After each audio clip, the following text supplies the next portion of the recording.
Good evening and welcome into the award-winning LEX18 High School Sports Zone. Now, next weekend, the state football finals will be played. Tonight, teams needed one more win to earn their spot at UK's Kroger Field, and that included a matchup of Madison Central and Scott County. The Indians playing in their first semi-state game, while the Cardinals won a state title in 2013. Our Charlie Walter was there and has the report. The site was Georgetown College. The stakes, a spot in the state championship. Scott County has been in this position so many times before, but in previous years have fallen just a bit short. Madison Central looking for their first state title berth in school history. This one got lopsided early. If our Widelands camera can't pick up the ball, then how can the defense? Fake out. There's Bronson Brown. He goes 83 yards to the house for the touchdown. Cards up 7-0 early. Huge play here. The Cardinals have it 4th and goal. Central needs a stop. Scott County calling number 13. Bronson Brown, his second house call. And the Cardinals were cruising early. And how about this? In Scott County's loss earlier this season, they had 0 yards passing to Henry Clay.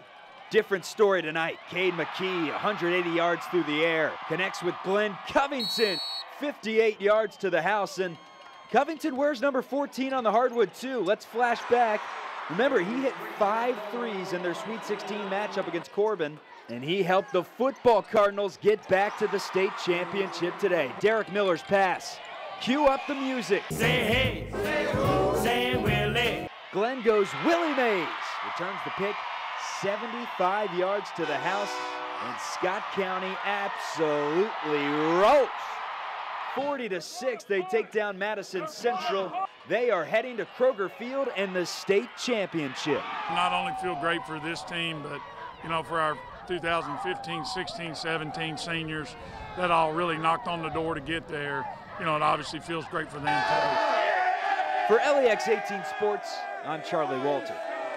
Thank you, Charlie. So Scott County getting the winner of Mel and a Trinity rematch that Mel won 17-3 early September. Mel and Scott County, or rather Mel and Trinity, they were tied until Mel won this one in the closing moments. So it will be Mel and Scott County as they will match up after Mel beats Trinity 27-20. All right, Class 3A in Boyle County and Corbin have combined for a 15-1 record. Only one could move on. Our Eli Gain was there, and he has the highlights in reaction from the Red Hounds Campbell Field.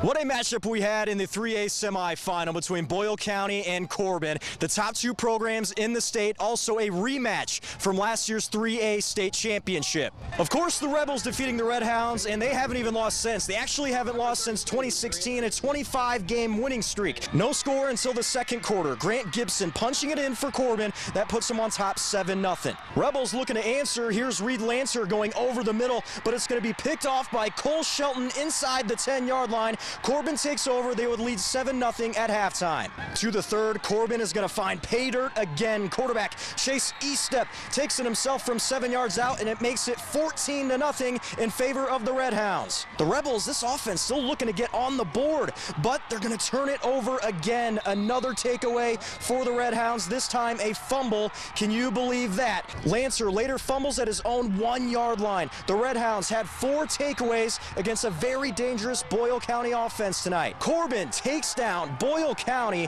21-0. They are heading to Lexington. Man, that's the most powerful offense in the state, and they shut them down. A 21-0 shutout in the state semifinals. You can't be much happier with it. It's something different, man. Especially 2 years in a row, we came out and we played. We said we were going to beat them. Started the whistle, the whistle, and we did. Oh, it's an awesome feeling to get to play in the state finals. We're super proud of our kids. We talked about unfinished business, and we talked about 15 games, and we're getting this team gets to live another week, and that's what we're proud of, and just super excited to practice this week and get ready to go to Kroger Field again. So Corbin has punched its ticket to state. They are heading to Kroger Field, where they'll take on Louisville Central at 7 p.m. next Friday night. For LEX18 Sports, I'm Eli Gain. All right, so Corbin getting the winner of LaRue County Central in the Class 3A final. First quarter, the Yellow Jackets' Micah Williams cuts through the middle for an 8-0 lead. And then the defense would help with an interception for a touchdown. Central cruises to a 48-8 win over LaRue. Pulaski County looking to knock off undefeated Covington Catholic to advance to the 5A state finals. First drive for the Colonels, Caleb Jacob throws the deep ball, connects with Luke Sumi, and he'll do the rest for a 41-yard touchdown. Cuff Calf leads at 7-0. Just a few plays later, Pulaski County's Wiley Kane hits Ian Ware for a Maroons first down. They just had trouble moving it. Midway through the first quarter, Caleb Jacobs goes play action and goes deep again, this time finding Jack Coldiron for the 45-yard touchdown. Makes it 21-0. The route was on as Cuff Calf wins its 9th straight running clock playoff game, 36-14. Somerset still had home field advantage for its semi-state game against Christian Academy of Louisville. The Centurions get off to a quick start. Very first offensive play of the game, Brant Babin takes the handoff. Look at him cut back across field, and he is gone. 65 yards to give Cal a 7-0 lead.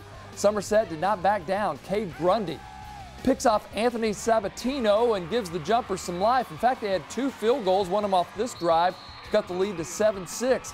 But the Centurions would be too much for the Jumpers. Milton Wright takes this one, gives a little stare down to show they were all business. Right there it is. Christian Academy of Louisville takes this one 35-12. So the state finals are set on Friday. Beechwood and Pikeville meet for the Class A title game at 2 o'clock. Corbin will tackle Central in what could be a great game at 7 o'clock. Then Saturday at 1, Mayfield and Cal meet in Class 2A. Johnson Central, Franklin Simpson play at 4:30 for the 4A title game. And still on Saturday, this is the 6A championship game. Scott County tries for its 2nd championship in 6 years, taking on Mel. And then there's just one game on Sunday as Covington Catholic looks to repeat against South Warren. Of course, as always, we hope your favorite team won.